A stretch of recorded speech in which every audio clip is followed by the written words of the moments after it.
une période de choix justement pour traiter du conflit de civilisation entre la Grèce et Israël, entre ce que j'ai appelé, en reprenant une phrase de lui, le croyant et le philosophe, lui qui manipulait, comme on l'a déjà souligné, la philosophie avec une maîtrise extraordinaire, mais qui mettait, on peut dire, la philosophie au service de la foi d'Israël et des notions les plus profondes de la pensée hébraïque. Alors, nous allons tout de suite faire une toute petite mise au point sur le plan historique afin de localiser justement historiquement la position de ce conflit de civilisation dans l'histoire de la pensée humaine. Et je croyais pouvoir vous montrer un schéma historique des événements essentiels dont je vais parler, mais je vois que ça ne fonctionne pas très bien avec la webcam. Alors, je noterai peut-être simplement 4 dates que vous les ayez plus ou moins sous les yeux, ou en tout cas dans les oreilles. Si vous voulez, en date hébraïque, depuis la création du monde, je vous donnerai tout de suite l'équivalent pour certaines de ces dates. 3408, c'est la reconstruction du deuxième temple. Je vous rappelle que le temple avait été détruit, le premier temple construit par Salomon avait été détruit par Nabuchodonosor, roi de Babylonie, et à ce moment-là a commencé l'exil, le premier grand exil de 70 ans en Babylonie. La Babylonie va être conquise par la Perse va transférer la capitale de Babylone à Suse. On connaît l'histoire de Pourim, ça n'est pas notre propos aujourd'hui. Et puis voilà que la Perse va céder le pas à l'empire, l'immense empire d'Alexandre le Grand, l'empire grec, qui va bouleverser non seulement les données géopolitiques de la région, mais les données culturelles de la région. Notez simplement que 3408, je l'ai dit, c'est-à-dire moins 352 de l'ère vulgaire, 352 avant les débuts de l'ère vulgaire, c'est la reconstruction du temple de Jérusalem, qu'on appelle le deuxième temple, et puis quelques temps plus tard, 40 ans plus tard, c'est considéré comme la fin de la prophétie. Il y a eu, grosso modo, 1000 ans de prophétie depuis la révélation du Sinaï, et nous voilà arrivés aux 3 derniers prophètes, Haggai, Zecharia et Malachi. Eh bien, cette période de la fin de la prophétie correspond grosso modo au début de la philosophie à proprement parler. Les philosophes grecs, les grands philosophes grecs, Platon et Aristote, Socrate avant eux, ont eu des contacts, semble-t-il, d'après un texte très curieux du Zohar, avec les prophètes d'Israël, mais à la fin de la période de ces grands philosophes, c'est aussi la fin de la prophétie d'Israël, et il y a là donc un tournant. Nous sommes en 3448, c'est-à-dire grosso modo moins 300, moins 310 de l'ère vulgaire. Et puis l'empire d'Alexandre se prend une importance gigantesque. Je le note tout de suite d'ailleurs, car ce sera aussi notre propos. Vous savez que la Grèce, d'après la tradition biblique, est descendante Yavan, ça veut dire la Grèce.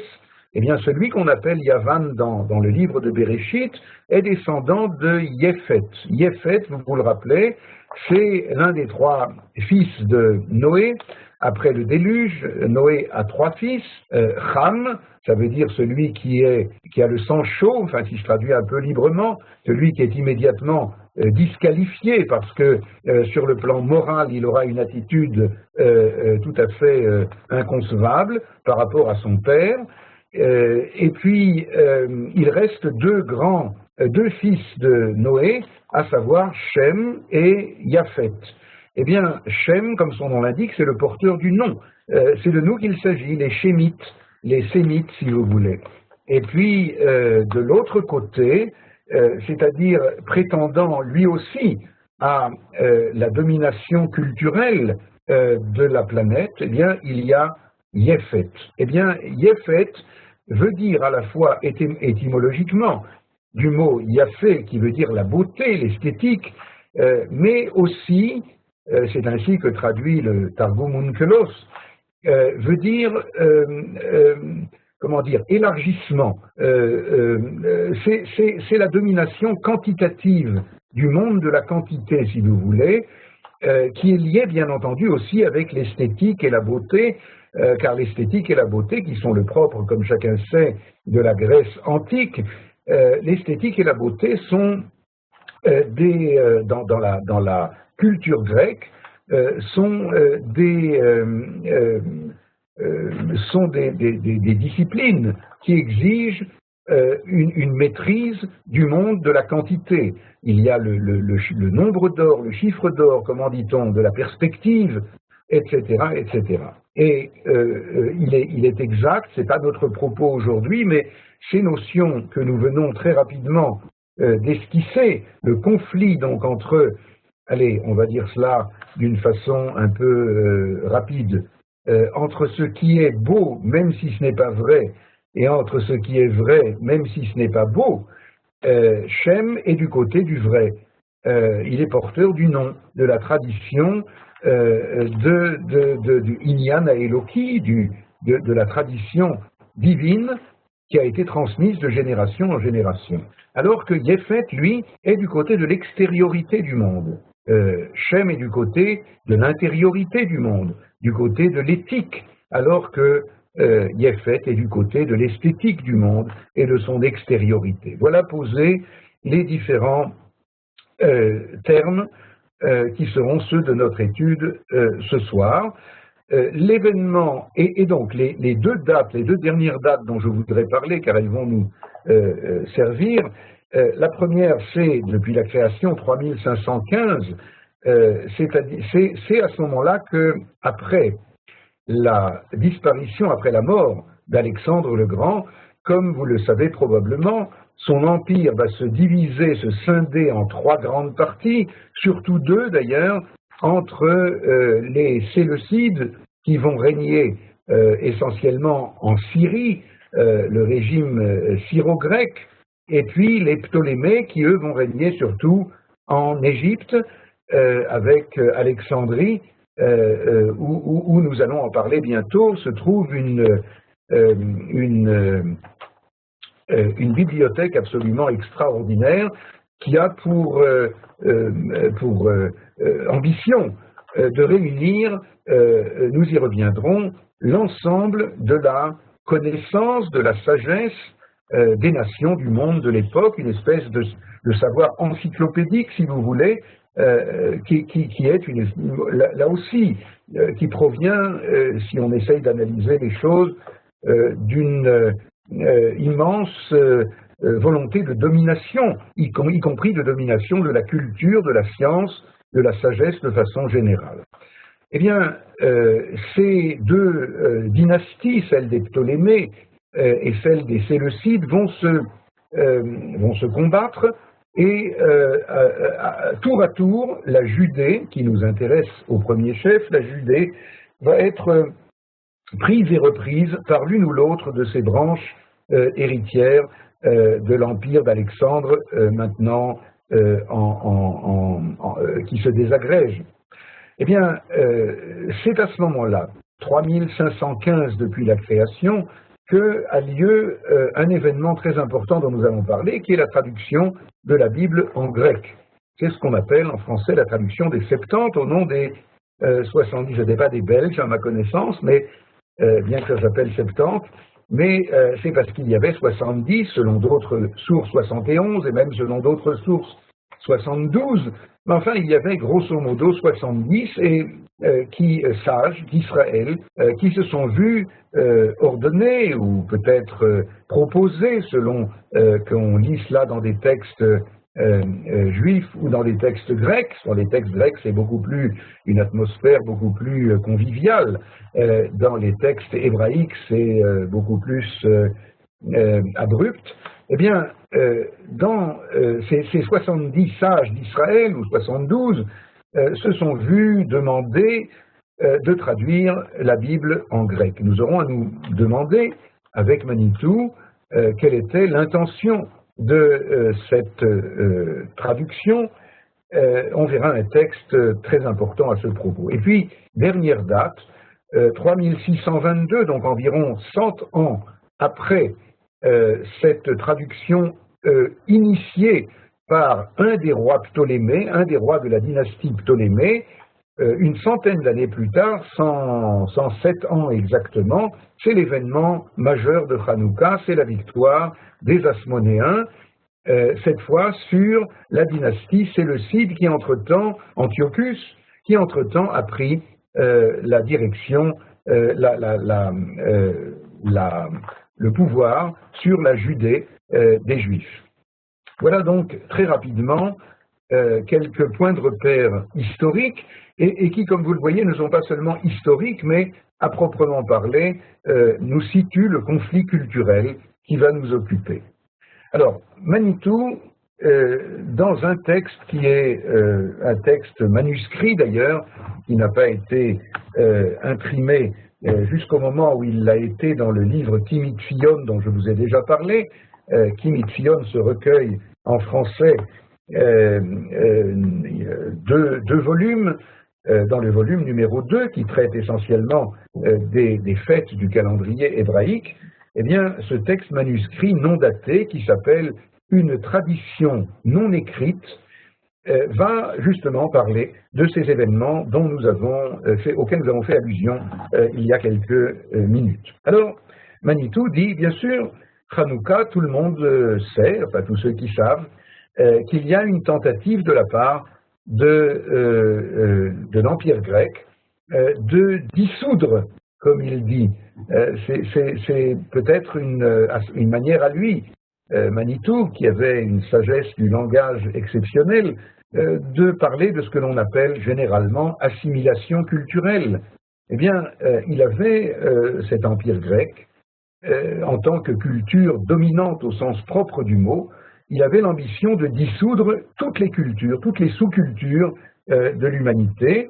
Et comme on le verra, il y a une sous-culture, qui est la culture de ces Judéens, de ces Hébreux anciennement, cette sous-culture qui est irréductible, et ils ont du mal à la dissoudre en leur sein, dit-il, et il y a, nous le savons, un lien très, très fort dans la commémoration de Hanouka, qui est fait depuis entre la lumière qui recommence. Vous savez que Hanouka, d'après la tradition, c'est le solstice d'hiver, peu ou prou.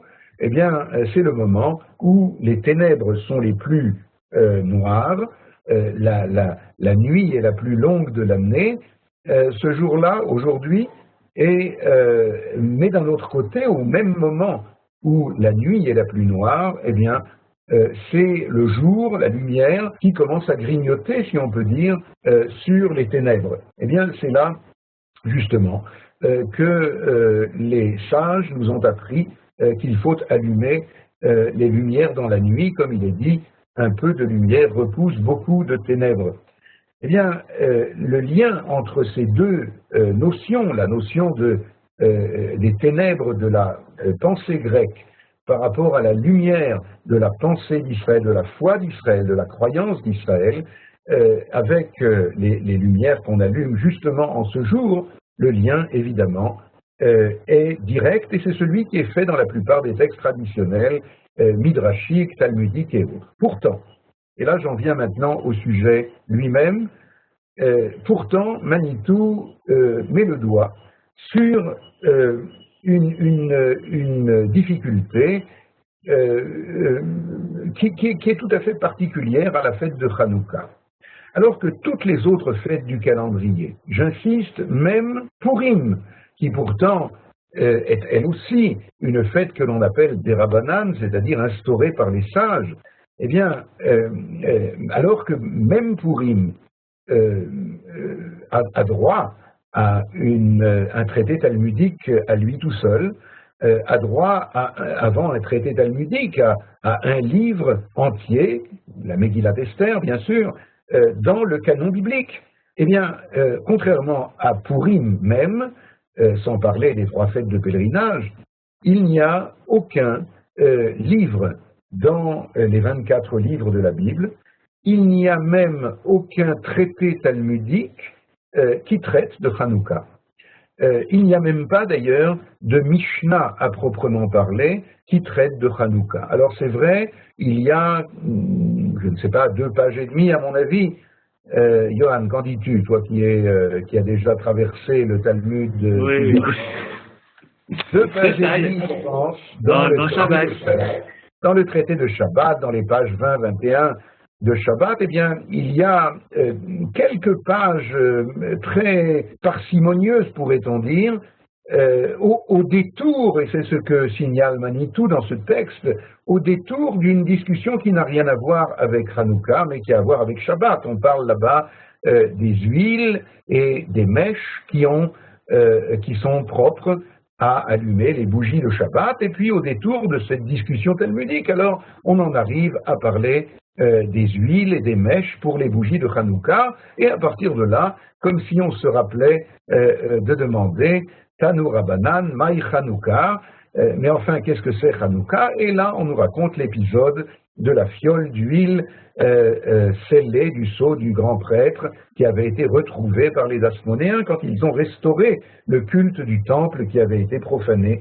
par les Grecs. Alors, vous voyez qu'il y a ici une anomalie très grande que souligne Manitou.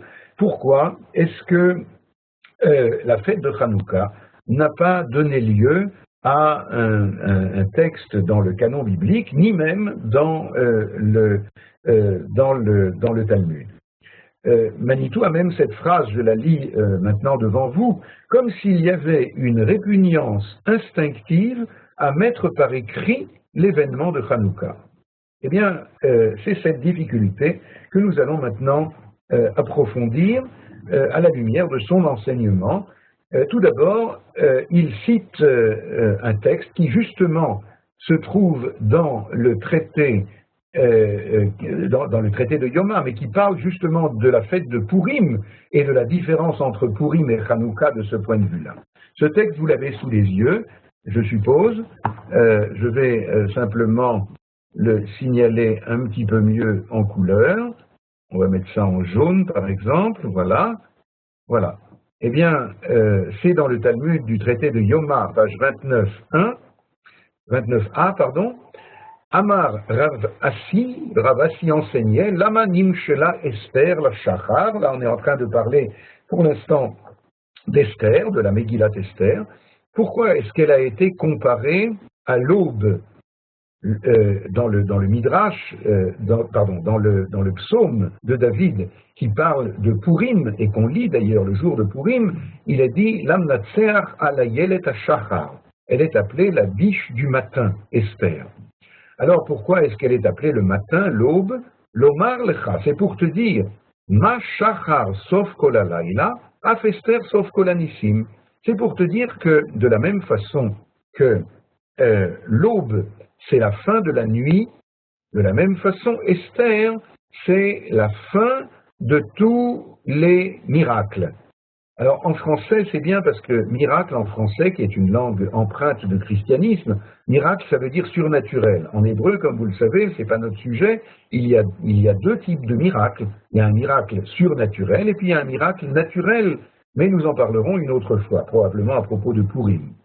En tout cas, de la même façon, dit le texte, que l'aube est la fin de la nuit, Esther, c'est la fin des miracles surnaturels. On disait tout à l'heure, Purim, c'est la fin de la prophétie. Esther astir panai, je cacherai ma face, dit Dieu, pour laisser place à un monde, entre guillemets, sans Dieu, entre guillemets, bien entendu, un monde où la présence de Dieu n'est plus contraignante. comment on en arrive de là à Hanouka? C'est la suite du texte, vous l'avez ici. La Gemara pose alors la question suivante. Veha Ika Hanouka. Comment peux-tu dire que Esther, c'est la fin des miracles, la fin des miracles?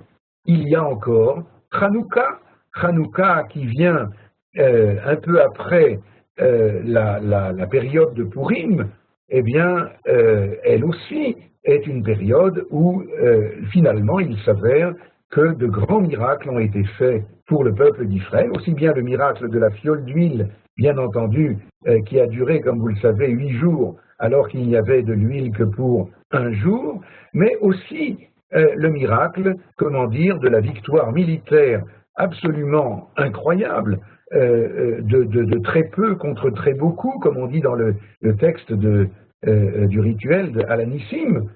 Eh bien, il y avait ici quelque chose de tout à fait irrationnel dans cette victoire militaire. On peut le considérer donc comme étant de l'ordre du miracle. Alors voilà la question de la Gemara. Pourquoi me dis-tu que Esther, c'est la fin des miracles que Dieu fait à son peuple? Il y a encore la fête de Hanouka. Et alors vient la réponse que nous souhaitions formuler. Nitna lirtov ka amrina. La Gemara dit, je parle des miracles qui ont été donnés à être écrits. Dans le canon biblique, la Megillat Esther, bien que elle est déjà dans une période de fin de prophétie, malgré tout, Esther a demandé aux sages de son époque, en particulier les membres de la Grande Assemblée, d'inscrire ce texte comme s'il était, car il était, un texte inspiré par la prophétie, en tout cas par le Ruach HaKodesh, l'esprit de prophétie, et c'est ce qui a finalement été accepté. Alors, on peut se demander donc pourquoi est-ce que le Hanouka n'est pas du même ordre? Il y a ici un texte de le livre qu'on appelle Benayahu Ben Yehoyada, qui est un texte qui a été écrit sur les Haggadot du Talmud par le grand maître de Bagdad, le Ben Ishraï, qui vivait il y a quelques générations récentes. Eh bien, il pose la question suivante à propos d'une question qui est posée par le Chida. Le Chida, le Rav Chaim Yosef David Azoulay, qui vivait en Afrique du Nord avant de venir en Israël, eh bien, pose la question suivante, et il dit cela, Hagufa Kashya, c'est-à-dire cela est en soi difficile. Lama lo nirteva Hanouka, Uma efresh ben zeleze. Pourquoi est-ce que, effectivement, Hanouka n'a pas été donnée à être écrite? Et il répond, nous ne verrons pas le texte tout entier parce qu'il est un petit peu long, mais il répond, évidemment, on est déjà beaucoup plus éloigné que Purim de la période de fin de prophétie. Et par conséquent, on est déjà dans une période où la sagesse, je signale tout de suite, comme Manitou le montrait, la sagesse des héritiers de la prophétie, en ce qui concerne le peuple d'Israël. À partir de là, la prophétie n'a plus cours, mais ce dont s'occupe le Talmud et plus tard tous les sages d'Israël, c'est d'essayer de comprendre, de recevoir, d'approfondir l'enseignement qui était celui des prophètes dans un temps où il n'y a plus de prophétie. Alors voilà la réponse donc du Ben Ishraï au nom du Chida. C'est que, bien entendu, Hanouka se trouve beaucoup plus éloigné que Purim de la prophétie, et par conséquent, même ce qui était à l'époque de Purim possiblement, qu'on pouvait possiblement introduire dans le canon biblique, on ne veut plus le faire à propos de Hanouka. C'est une bonne réponse ou non? Qu'en dis-tu, Johan? Johan est sceptique, vous voyez? Eh bien, je crois que c'est une bonne réponse pour ce qui concerne les textes bibliques. Mais pourquoi alors ne pas introduire un traité talmudique? Ok, la prophétie est loin maintenant, relativement, et donc on ne peut pas écrire un texte inspiré par la prophétie même par le Ruach HaKodesh. On est d'accord. Mais pourquoi ne pas introduire un texte qui soit talmudique, c'est-à-dire un texte de Mishnah, un traité de Mishnah qui s'appellerait Masechet Hanouka. Alors, il y a une réponse qui a été donnée, que je cite pour mémoire parce qu'elle est très connue, et qui dit que Rabbi Yehuda Hanassi, vous savez, Rabbi Yehuda Hanassi, c'est celui qui a compilé définitivement le texte de la Mishnah et qui a pris sur lui, dit Maïmonide dans son introduction au Talmud, de mettre par écrit ce qui aurait dû rester oral. Notez bien, parce que ça va être le sujet essentiel de Manitou. A pris sur lui de mettre par écrit ce qui aurait dû rester oral. La Mishnah, le mot Mishnah vient du mot Veshinantam, ça veut dire répéter oralement. Et effectivement, la Mishnah était et devait être purement orale. Mais, nous raconte Maïmonide dans son introduction au Talmud, lorsque Rabbi Yehuda Hanassi a vu que l'exil, un exil très grand, très prolongé, le 4e exil, l'exil de Rome, Édom, est en vue, et que on ne sait pas combien de temps, combien de siècles et peut-être de millénaires, aujourd'hui nous le savons, va prendre cet exil. Alors il a pris sur lui de mettre par écrit ce qui était oral, en réalisant l'enseignement des sages, Aetla, Sotla, Hashem et Feru Toratecha. Lorsque est venu le temps de faire pour Dieu, ils ont transgressé ta Torah. Les sages ont cette prérogative pour des circonstances historiques que eux seuls sont à même d'envisager, de considérer, eh bien, de transgresser telle ou telle interdiction de la Torah en vue de maintenir la Torah tout entière. Eh bien, c'est ce qu'a fait Rabbi Yehuda Hanassi, et il a mis par écrit la Mishnah. Alors, la réponse à laquelle je faisais allusion tout à l'heure, que donnent certains, et vous voyez combien je suis réservé, et Manitou ne l'a même pas mentionnée d'ailleurs dans son texte, mais elle est connue, alors je la cite pour mémoire, c'est que Rabbi Yehuda Hanassi, qui faisait partie de la généalogie de David Amelech, David, et puis ensuite par Hillel, le chef du Sanhédrin, et puis Rabban Gamliel, Rabban Shimon ben Gamliel, tout cela sont une généalogie de chefs du Sanhédrin, de dirigeants spirituels, et pas seulement spirituels du peuple d'Israël, qui descendent du roi David, de la tribu de Yehuda, bien entendu. Alors, certains veulent dire que Rabbi Yehuda Hanassi était en colère contre les Asmonéens,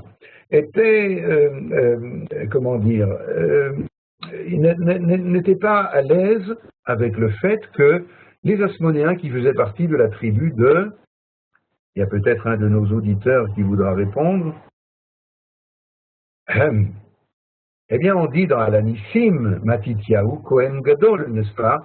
Eh bien cela vient nous apprendre que toute cette famille extraordinaire, qui vont d'ailleurs, pour beaucoup d'entre eux, mourir dans les combats contre l'armée grecque, mais finalement en sortir victorieux, eh bien, c'est une famille de grands prêtres, c'est une famille de la tribu de Lévi.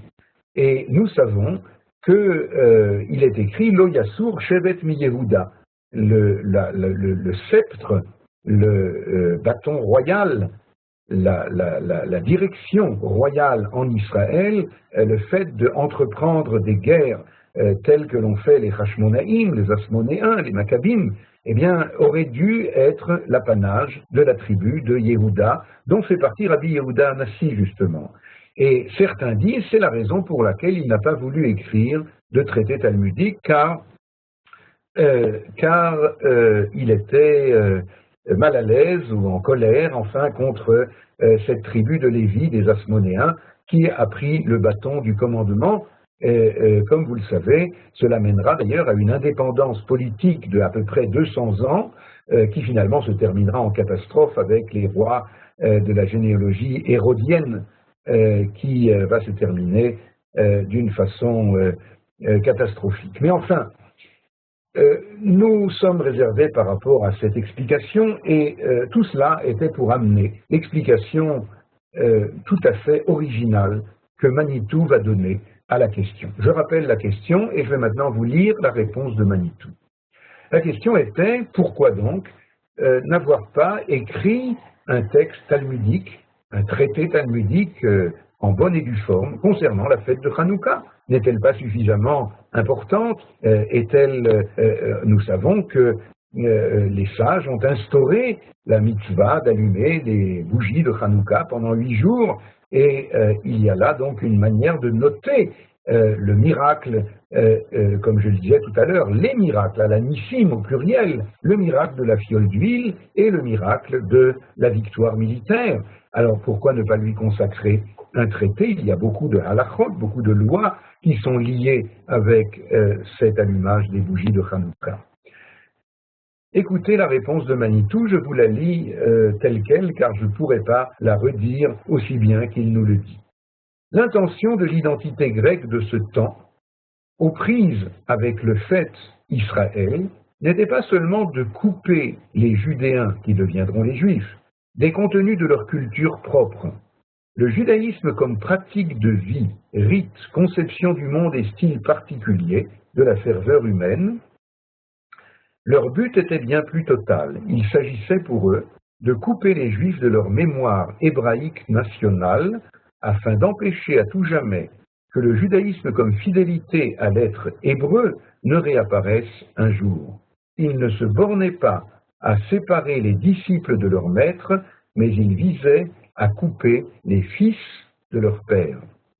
On va voir cela très bien dans un texte que je vous ai préparé, qui nous parle justement de la traduction de la Bible en grec, ce qu'on appelle donc la traduction des Septante, et quel était donc le but de cette traduction.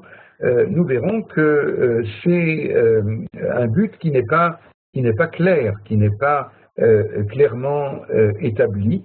Manitou nous dit encore, pour eux, pour les Grecs, la Bible des Hébreux devait rester un livre qui viendrait se ranger dans la bibliothèque de leur humanisme. Ça y est, ça commence à prendre tournure. Ce n'était pas au livre à proprement parler qu'ils s'attaquaient, bien au contraire, ils les appréciaient et les traduisaient dans leur propre registre de pensée afin de les intégrer dans leur propre univers culturel. Ce qu'ils voulaient annuler, c'était la mémoire juive de l'authenticité hébraïque. Eh bien, nous aurons l'occasion de développer cet enseignement de Manitou. Manitou nous dit ici, en fait, que ce n'est pas les livres qui font le peuple d'Israël. Vous savez que l'expression « le peuple du livre », qu'est-ce que tu en penses, Yoam? Hein? Nous sommes le peuple du livre? Il me semble que ça vient des musulmans, non? Voilà, j'ai aussi entendu cela. Je ne lis pas le Coran dans le texte, mais il semble que ça vienne de là-bas. Et c'est une raison de plus pour être suspicieux par rapport à cette formule, bien que je connais beaucoup de juifs qui sont très fiers de s'affirmer en tant que peuple du livre. Manitou, lui, nous disait souvent que ce que les chrétiens ont fait de notre livre, c'est ce qu'ils appellent l'écriture. Or, nous verrons bientôt que Manitou préfère parler de ce que nous appelons Mikra en hébreu. Mikra, du mot Koré, ça veut dire la lecture. Alors, quelle différence y a-t-il entre l'écriture et la lecture? Vous me direz, s'il y a une écriture, c'est fait pour être lu, et c'est vrai. Mais le dagesh, l'insistance chez les chrétiens, et dans le Coran également, semble-t-il, c'est sur ce qui est écrit, Mektoub, alors que nous insistons justement sur ce qui est lu. Car si, et là je rentre vraiment en plein dans le sujet que Manitou développe, pas seulement à propos de Hanouka d'ailleurs, il y a dans la relation de celui qui lit à ce qu'il lit, il y a une relation personnelle, une relation de vie. Alors que le livre, c'est quelque chose de mort. L'écriture, c'est quelque chose de mort. Et puis, ajoute Manitou, d'impersonnel, de structurel. Tout ça, ce sont des notions que nous allons apprendre bientôt et vous allez voir combien elles nous serviront à mieux comprendre le conflit entre la civilisation grecque et la civilisation hébraïque. Y a-t-il des questions jusque-là? Que je reprenne mon souffle un petit peu. Moi j'ai une question, j'ai toujours pas compris vraiment la réponse de Manitou. Le texte que vous avez lu, j'ai pas réussi à comprendre jusqu'au bout. Je te remercie et je suis persuadé que tu n'es pas le seul dans ce cas, car c'est effectivement un texte très dense, très riche, et je pensais revenir sur ce texte après que nous aurons élaboré les éléments dont il nous parle maintenant à travers un texte en français que je vous montre maintenant. Mais je vais quand même dire deux mots puisque tu as posé la question. Manitou dit qu'il y a le livre qui est une dimension objective des choses. Dans un texte très important du Maharal de Prague, qui se trouve dans le livre Tiferet Israël au chapitre 68, eh bien, il parle abondamment de la différence entre la Torah écrite et la Torah orale. Vous savez que nous avons deux Torahs qui ne sont qu'une, enfin deux visages d'une même Torah. Et là-bas, il nous dit, entre autres, quel est le défaut de quelque chose qui est écrit, c'est que c'est figé, alors que quelque chose d'oral, c'est jaillissant, ça se renouvelle constamment. Et c'est quelque chose qui préoccupait énormément Manitou, même en tant que personne, pas seulement en tant qu'enseignement. Très souvent, quand on demandait à Manitou, mais enfin, pourquoi n'avez-vous pas écrit de livres? Il a écrit beaucoup d'articles, mais il n'a effectivement pas écrit de livres. Vous le savez peut-être, tous les livres qui sont sortis maintenant, aussi bien en français qu'en hébreu, et il y en a de plus en plus, Dieu merci, eh bien, ce sont des livres qui ont été compilés par les élèves de Manitou, par la Fondation Manitou et d'autres, et je crois que lorsqu'on demandait cela à Manitou, alors il avait plusieurs réponses qu'il interchangeait. La première réponse, c'était « mais j'ai peur ». D'écrire un livre. Et il y avait chez Manitou une espèce de souci permanent de perfection dans le langage, dans les contenus, dans les enseignements, et c'est la raison pour laquelle écrire un livre, nous en parlerons tout à l'heure, puisqu'on parlera un tout petit peu du livre que j'ai eu la chance de pouvoir écrire et publier, eh bien, Manitou ne se permettait pas d'écrire quelque chose qui n'était pas achevé, parachevé, parfait. Alors, c'est ce que dit le Maharal dans son chapitre 68 du Tiferet Israël, que la Torah chez Baal Pé, la Torah orale, est une Torah vivante, alors que la Torah écrite est une Torah morte entre guillemets. D'un autre côté, écrit le Maharal, on a besoin aussi d'une Torah écrite, parce que sinon, ce serait quelque chose qui n'aurait pas de permanence, d'éternité, qui n'aurait pas de dimension divine. Mais la dimension humaine de la Torah, c'est la dimension de la Torah chez Baal Pé. Alors, on revient. Alors, ce que dit Manitou, donc, pour répondre à ta question, Johan, dans ce texte, c'est que pour eux, la Bible des Hébreux devait rester un livre qu'on vient ranger dans les bibliothèques. C'est quelque chose qui est objectif. Alors c'est très beau l'objectivité. C'est même très souvent, je crois, une espèce d'aspiration inaboutie, inaccessible de l'Occident positiviste, originaire bien entendu de la culture grecque. Mais il y a là-dedans quelque chose d'essentiel qui manque. Ce qui manque et qui est essentiel, c'est la vie, c'est la dimension personnelle et surtout la dimension de moralité. Car qui dit positivisme dit neutralité morale. Tout est juste ou injuste, tout est permis, tout est neutre sur le plan moral. Eh bien, le message de Shem dont on parlait tout à l'heure, diffère en cela du message de Japhet, puisque c'est un message éthique et pas seulement un message esthétique. C'est un message intérieur et pas seulement un message extérieur. Alors, j'ai choisi, pour illustrer cet enseignement de Manitou, un texte que j'ai pris de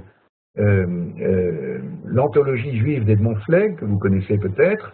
Eh bien, ce texte, vous le voyez en bas, est une lettre d'Aristéas.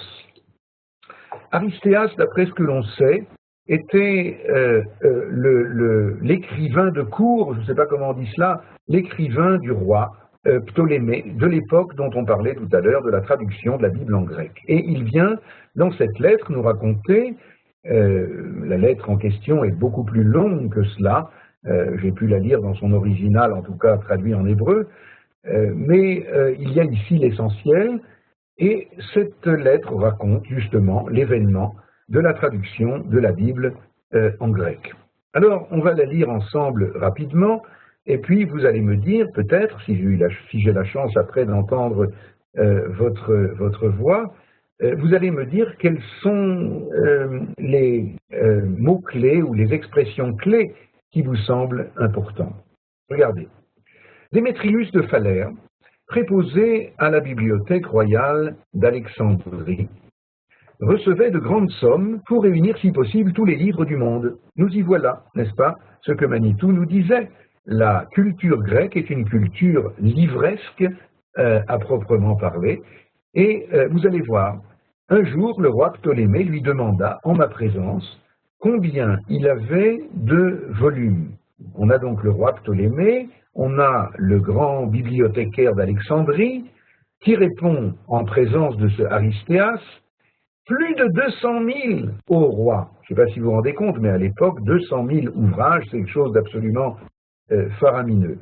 Je ferai diligence, dit-il, pour me procurer ce qui me manque encore, et arriver au nombre de 500 000. Mais on m'a rapporté que les lois juives méritaient aussi d'être copiées et de figurer dans la bibliothèque. Nous voilà avec le particularisme juif, vous allez voir. Qui t'empêche, dit le roi, de te les procurer? Démétrius répartit. Il faudrait qu'elles fussent traduites en grec, car les Judéens ont une écriture qui leur est propre et parlent une langue particulière. Le roi ordonna qu'on écrivît au grand prêtre des Juifs afin de réaliser ce projet. Alors, les choses se poursuivent. Après que le grand prêtre Éléazar eut offert un sacrifice, choisit les 70 vieillards.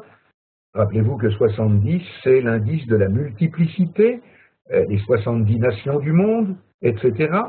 Eh bien, il y a une nécessité de trouver 70 sages d'Israël, on verra pourquoi. Réunis les nombreux présents destinés au roi, il nous congédia sous une sûre escorte. Quand nous arrivâmes à Alexandrie, nous fûmes annoncés au roi.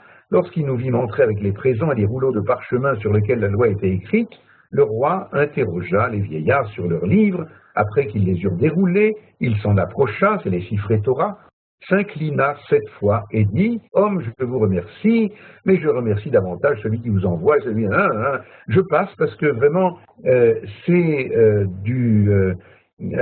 comment dire, dans les textes de nos sources qui traitent du même événement, croyez-moi, dans Maseret Sofrim, dans Maseret Megillah, c'est pas du tout, mais alors pas du tout la même atmosphère bienveillante et conviviale qui règne. Mais continuons car je veux arriver à l'essentiel. 3 jours plus tard, Démétrius accompagna les 70 savants le long de la chaussée de 7 stades qui bordent la mer jusqu'à l'île de Pharos. Il les réunit dans une maison splendide et paisible bâtie sur le rivage et les pria de procéder à la traduction. C'est ce qu'ils firent, établissant un sens par la comparaison entre leurs diverses interprétations. Une phrase sur laquelle on reviendra. Quand ils eurent achevé, le roi ordonna qu'on tint ces livres en haute vénération. Vous vous rappelez ce que dit Manitou? Et qu'on les conserva avec le plus grand soin.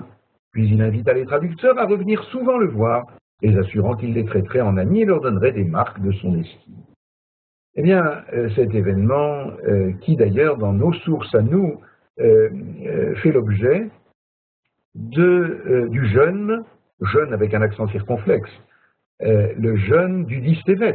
Une des choses pour lesquelles nous jeûnons le 10 Tévet, c'est que la Bible a été traduite, même en grec, alors que le grec est une langue extrêmement belle et noble, dit la Gemara, mais malgré tout, il y a ici une espèce de dégénérescence de la Bible. Et c'est cela que je voudrais expliquer selon l'enseignement de Manitou. Manitou nous a dit que leur but était bien plus total, je reprends la phrase de tout à l'heure, il s'agissait pour eux de couper les Juifs de leur mémoire hébraïque nationale afin d'empêcher à tout jamais que le judaïsme comme fidélité à l'être hébreu ne réapparaisse un jour. Comprenez bien, pourquoi est-ce que le roi et son grand bibliothécaire sont tellement intéressés à traduire la Bible en grec? Quoi? Ils ont 200 000 et bientôt 500 000 livres, c'est encore un livre qui leur manque, c'est quand même assez étonnant. Je suis vraiment désolé, et là je dois certainement m'excuser auprès de beaucoup d'entre vous, de devoir faire appel pour mieux comprendre à Astérix.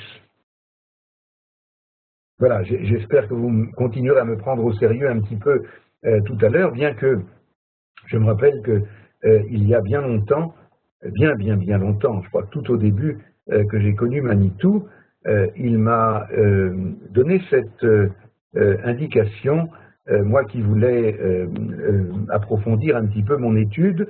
Alors il m'a dit, écoute, il y a deux genres de rabbins, il y a ceux qui se prennent au sérieux et il y a ceux qui ne se prennent pas au sérieux. Va plutôt chez ceux-là, et donc j'espère que vous ne me prendrez pas au sérieux, car c'est seulement si on ne se prend pas au sérieux qu'on risque de prendre la Torah au sérieux, vous comprenez? Ceux qui se prennent au sérieux, peut-être ne prennent-ils pas la Torah elle-même au sérieux, et donc il vaut mieux les éviter. Alors, voilà l'enseignement concernant Astérix. Peut-être j'en ai déjà parlé, je ne me rappelle plus, mais comme Johan ne se rappelait pas, alors je me suis permis d'en reparler maintenant. Vous savez, Astérix, c'est exactement ce qu'on vient de lire maintenant. Rappelez-vous, ils ont une écriture qui leur est propre, ils parlent une langue particulière, on pourrait prolonger. Ils ont des coutumes particulières, et puis ils ont une potion magique qui leur permet d'être invincibles envers et contre tout. Et puis ils sont entourés d'ennemis, et malgré tout, ils sont irréductibles, Gaulois, enfin hébreux.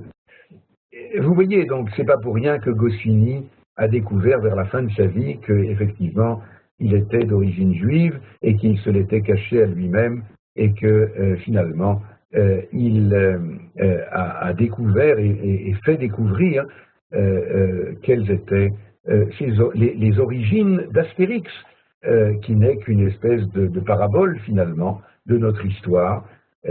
C'est suffisamment clair, car cette notion d'un peuple tellement particulariste, tellement inassimilable, comme on disait Manitou, qu'on ne peut pas dissoudre dans le sein de l'identité humaine globale, eh bien, c'est une idée proprement juive, c'est une idée tellement qui détonne tellement de l'ensemble de la culture universelle ou universaliste, bien que elle nourrit quelque part la culture universelle de quelque chose d'autre que l'uniformisation telle que le langage mathématique grec va porter à l'ensemble des civilisations humaines. Voilà. Alors, j'espère que ce texte nous a un petit peu ouvert des horizons, et je voudrais à ce propos noter quand même deux choses encore que ce texte nous a appris pour conclure. La première chose, c'est qu'on voit bien la vénération pour les livres que portent les Grecs. Enfin, ce sont des choses qui ressortent du texte d'une façon très claire. Regardez par exemple à la fin, le dernier paragraphe, quand ils eurent achevé, le roi ordonna qu'on tint ces livres en haute vénération et qu'on les conservât avec le plus grand soin, etc., sans parler du dialogue qu'il avait eu au début avec son grand bibliothécaire. il y a, alors c'est bien d'avoir de faire attention aux livres. Si je ne me trompe, nous aussi, on doit faire attention aux livres. C'est même une halakha, une loi concernant, mais c'est pas une vénération. Comprenez la différence?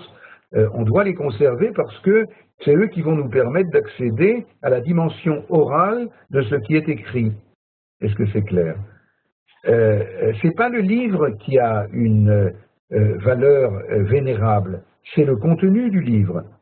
Je me rappelle que Manitou disait dans une conférence qu'il donnait à propos justement du peuple du livre, tel que le Coran, semble-t-il, a défini le peuple d'Israël. Il citait le Rav Kook, Manitou, dans une conférence, qui disait « Israël n'est pas un peuple de libraires, mais le peuple de celui qui a dit ce qu'il y a dans le livre. » Je répète, Israël n'est pas un peuple de libraires, n'en déplaise, enfin j'espère que je ne vais pas me faire trop d'ennemis chez les libraires, mais c'est le peuple de celui qui a dit ce qu'il y a dans les livres. Donc encore une fois, je n'ai pas dit qu'il ne faut pas acheter des livres, le mien en particulier, mais c'est pas pour le livre, c'est pour ce qu'il y a dedans. Et Manitou, à la suite du Rav Kook, disait « Mais nous sommes devenus un peuple de libraires. Le phénomène d'édition, de répétition, de glose des glosateurs, et une fois que les livres existent, il faut bien en tenir compte, dit-il. » Alors il dit, la Torah, c'est « Vaïdaber Hashem el Moshe les morts ». Dieu a parlé à Moïse pour dire aux générations. Et il ajoutait, pour terminer, lorsqu'on s'est aperçu que les hommes risquaient de perdre la mémoire, alors ils ont mis par écrit ce qui était oral, comme je vous disais tout à l'heure à propos de Rabbi Yehuda Hanassi, pour ne pas qu'ils oublient. Mais la Torah a d'abord été une parole et non pas un livre. D'accord? Donc, encore une fois, on a besoin, comme je le disais tout à l'heure, de ces deux dimensions, de la parole et de l'écrit. C'est d'ailleurs le titre très judicieux qu'a donné Marcel Goldman aux 2 volumes parus chez Albin Michel, de recueil des conférences et des écrits de Manitou, la parole et l'écrit. Eh bien, vous voyez qu'il mettait en premier la parole. Et l'écrit vient en deuxième, parce que l'écrit n'existe que pour la parole, pas la parole pour l'écrit. Vous voyez, c'est clair? Y a-t-il une question pour préciser cela? Non? Sinon, je reprends. Là, je n'arrive plus à retrouver le... Comment est-ce que... Ah, voilà. C'est comme ça que je me retrouve? Ça y est. Bonsoir, monsieur Etouati. Alors, je voudrais arriver doucement vers certaines conclusions, mais quand même, j'ai signalé que dans ce texte de Aristéas, enfin de la lettre d'Aristéas, il y a pas seulement une vénération pour les livres, il y a une vénération pour les livres qui entraîne une dénaturation de la parole, une dénaturation de la dimension identitaire du peuple d'Israël, voulue, bien entendu, par cette entreprise grecque de la traduction des Septante. Il voulait, comment dire, produire une dégénération de la Torah au niveau de sagesse. Parmi d'autres, il y a 185 sagesses de l'univers des peuples dans la bibliothèque d'Alexandrie. Ben, il y en aura 186 maintenant, et la sagesse des Judéens, anciennement hébreux, sera le numéro 186b dans le 3e étage. Vous avez compris? C'est ce que disent nos sages d'ailleurs. Im yomru lecha Torah chochma yesh bagoyim ta'amin. Si on te dit qu'il y a de la sagesse chez les nations, tu peux le croire. Im yomru lecha Torah yesh bagoyim al ta'amin. Si on te dit qu'il y a de la Torah chez les nations, ne le crois pas. La sagesse, c'est la philosophie. La Torah, c'est la croyance d'Israël, c'est une sagesse de vie. Eh bien, cette sagesse de vie a été, et c'est le deuxième point que je voulais noter à partir de ces textes que nous avons vus, selon les termes mêmes de Manitou, la sagesse grecque est une sagesse impersonnelle. Qui dit sagesse livresque dit sagesse impersonnelle, qualitative. Alors que les structures, et je vais vous lire tout de suite un dernier texte de Manitou qui va illustrer cela, alors que la sagesse d'Israël est une sagesse, encore une fois, orale, c'est-à-dire une sagesse personnelle. C'est quelqu'un qui parle à quelqu'un. Ça n'est pas quelque chose qui dévoile des structures de sagesse du monde. Et c'est extrêmement différent. Je voudrais terminer par ce texte dans un autre article de Manitou qui s'appelle Athènes et Jérusalem, et il dit la chose suivante dans ce texte, vous me direz si celui-là conclut un petit peu tout ce que nous avons appris. L'âme grecque, sensible plutôt à l'aspect déterminé du monde, a forgé le langage des sciences positives et les premiers instruments conceptuels d'exploration des phénomènes impersonnels, la mathématique, c'est moi qui ajoute. L'âme hébraïque, au contraire, réceptive au dévoilement des valeurs de la personne et de la liberté, non pas de l'aspect déterminé du monde, mais de la liberté du monde, a donné au monde les certitudes messianiques des prophètes de la moralité.